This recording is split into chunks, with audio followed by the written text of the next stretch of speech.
કંઈ સારું રાખવું, નશું કરવું કે કંઈ પણ કરવું એ એના હાથની જ વસ્તુ છે. આટલો દ્રઢ વિશ્વાસ હોય કે આ ભક્તોની જે વાત કરી છે એને દ્રઢ વિશ્વાસ હતો, એટલે એમને બીજી કોઈ પરવા નથી. ભગવાન જે કરશે સારું કર્યું. દુઃખ આવે તો ભલે આવે છે ને, સુખ આવે તો ભલે આવે છે ને, જે કંઈ થાય છે, માન અપમાન આવે છે, બધી વસ્તુની અંદર એક જ સ્થિરતા, એક જ આશરો એમ કરીને પોતે હંમેશને માટે વર્ત્યા તો આપણે કંઈ વાંધો આવે નહીં. પણ એ જો દ્રઢ આશરો છે તો કોઈ નિરાશ થવાની જરૂર નથી અને કોઈ હતાશ થવાની પણ જરૂર નથી. ભગવાન છે બધું સંભાળી લે છે. તમે એને વળગી રહેશો તો એ બધું તમારું સંભાળી લેશે. એટલે જ કહ્યું કે ભગવાન સર્વ સુખના ધામ છે.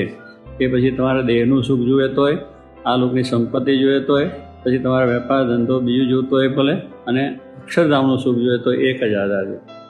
આ લોકને પરલોકનું બેયના સુખના ધામ પરમાત્મા છે. કે એમના હાથમાં બધી ચાવી છે અને એ ચાવી એ પોતે આપણને બરાબર સમજાઈ જાય કે ભગવાન સર્વ કરતા એનો દ્રઢ આશરો રાખે પછી આપણને કોઈ વાંધો આવતો નથી. પણ એટલી સમજણ આપણે ન થઈ હોય એટલે એટલા માટે આ સમજણ પાકી કરવા માટે આવા પ્રસંગો મૂકીને એમાંથી આગળ આપણે કરાવી દે. પણ આપણે જાણે કે આ ભગવાન મારો નખો જ કાઢ્યો, નખો જ નથી કાઢ્યો, તું જમપુરીને જવાનો તો અક્ષરધામમાં લઈ આવ્યો છે. આ જમપુરીને જવાનો તો અક્ષરધામમાં લઈ આવ્યો.